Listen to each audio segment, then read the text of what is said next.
मोदी जी म्हणाले, जानकर जी को बोल देना 18वीं लोकसभा में मैं उनका इंतजार कर रहा हूं। आप सबकी जिम्मेदारी है और मेरी ओर से परभणी वालों को बोल देना कि जानकर जी को आपके यहां भेजा है, अब आपकी जिम्मेदारी है जानकर जी को सकुशल दिल्ली में सांसद बनाकर भेजिए। मोदीजींचा संदेश तुमच्यापर्यंत घेऊन आज मी आलेलो आहे।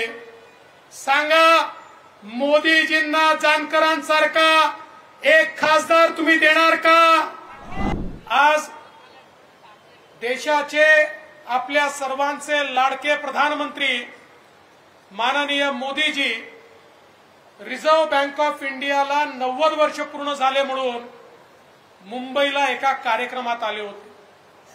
ज्यावेळेस आम्ही त्यांना सी ऑफ करत होतो त्यावेळेस त्यांनी आम्हाला विचारलं, निवडणुकीचं सगळं ठीक चाललंय? आम्ही त्यांना सांगितलं, चांगलं चाललंय। आता तुम्ही इथनं गेल्यानंतर आम्ही परभणीला चाललो आहोत महादेवराव जानकरांचा फॉर्म भरण्याकरता। मोदी जी म्हणाले, जानकर जी को बोल देना 18वीं लोकसभा में मैं उनका इंतजार कर रहा हूं और आप सबकी जिम्मेदारी है और मेरी ओर से परभणी वालों को बोल देना कि जानकर जी को आपके यहां भेजा है, अब आपकी जिम्मेदारी है जानकर जी को सकुशल दिल्ली में सांसद बनाकर भेजिए। मोदीजींचा संदेश तुमच्यापर्यंत घेऊन आज मी आलेलो आहे। सांगा, मोदीजींना जानकरांसारखा एक खासदार तुम्ही देणार का? जानकर साहेबांना दिल्लीला पाठवणार का? बहुमताने पाठवणार का? रेकॉर्ड मताने पाठवणार का? मग मी तुम्हाला सांगतो, महादेवराव जानकर मूर्ती लहान कीर्ती महान आहे। 5 वर्ष माझ्यासोबत मंत्रिमंडळामध्ये मंत्री म्हणून काम केलं। कुरकुर नाही, कुरबुर नाही, सातत्याने आपल्या खात्याचं काम अतिशय नेटाने करायचं, सामान्य माणसाकरता काम करायचं आणि 5 वर्षामध्ये 1 रुपयाचा डाग देखील या महादेव जानकरांवर कोणी लावू शकलं नाही। हा मंत्री फाटकाच आला आणि मंत्रिमंडळ गेल्यानंतर फाटकाच राहिला आणि आजही फाटकाच आहे आणि जन्मभर फाटकाच राहणार आहे। म्हणूनच लोकांच्या मनामध्ये त्यांचं घर आहे।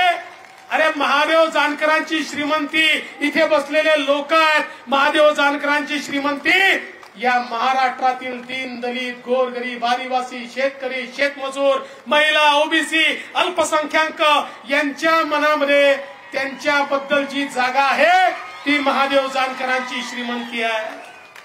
आणि म्हणून आम्ही निर्णय घेतला आणि मी अजितदादांचे विशेष आभार मानेन। ज्यावेळी युतीमध्ये ही जागा राष्ट्रवादी काँग्रेस पक्षाला गेली त्यावेळी अजितदादांना आम्ही सगळ्यांनी विनंती केली की दादा, या ठिकाणी महादेवराव जानकरांना आपण लढवलं पाहिजे। दादांनी तात्काळ विटेकरांना बोलवलं आणि सांगितलं की आपल्याला महादेव जानकरांना ही जागा दिली पाहिजे आणि त्यांनीही ते मान्य केलं। खरं म्हणजे विटेकर असतील, लोणीकर असतील किंवा आमचे बोर्डीकर साहेब असतील, सगळ्यांनी जोरदार तयारी केली होती।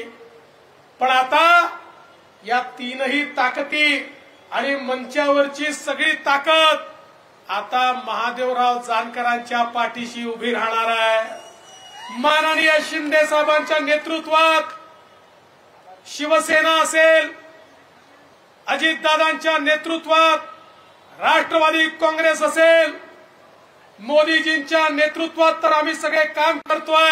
भारतीय जनता पार्टी असेल, आमची रिपाई असेल, आमचं रासप असेल, आमच्या सदाभाऊ खोतांची रयत क्रांती असेल, मी सगळ्यांची नावं घेत नाही, पण एक अतिशय मोठा अशा प्रकारचं महायुतीचं एक गठबंधन आम्ही तयार केलाय। आणि आता मी तुम्हाला सांगतो, मागच्या निवडणुकीमध्ये महाराष्ट्राने 41 खासदार मोदीजींच्या झोळीत टाकले। आता तो रेकॉर्ड आम्ही मोडणार आहोत आणि त्याही पेक्षा जास्त खासदार या ठिकाणी मोदीजींसोबत जाणार आहेत।